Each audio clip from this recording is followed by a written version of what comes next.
সালাম আলাইকুম। আবৃত্তি করছি কবি মীর ফয়সাল নোমানীর লেখা অপেক্ষা কবিতাটি। আহা, তোমার অপরূপ মন মাতানো রূপের ঝলকে আমি হলাম বেমোহিত।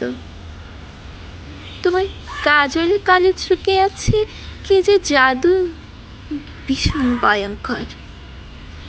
তোমাকে দেখলে মনে হয় যেন জন্মে জন্মে তোমার সাথে ছিল পরিচয়।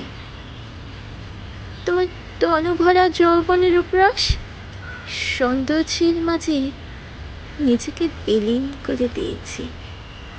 কে বলেছে একটা মেয়ে আসক্ত হয় না? তুমি প্রেমে আসক্ত। তোমাকে যতই দেখি ততই হয় মুগ্ধ। তোমার ঘন কালো মেঘবরণ কেশ, তোমার মনোবরণী চাহনি, চাঁদ বরণের মুখে মিষ্টি হাসি আমাকে দিশাহারা করে। পাগলের মধ্যে স্পর্শ পাওয়ার জন্য বেকুল করে তুলে আমার মন।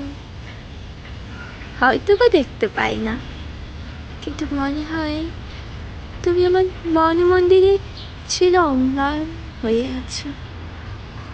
তুমি শুধুই আমার, আর কারো নয়।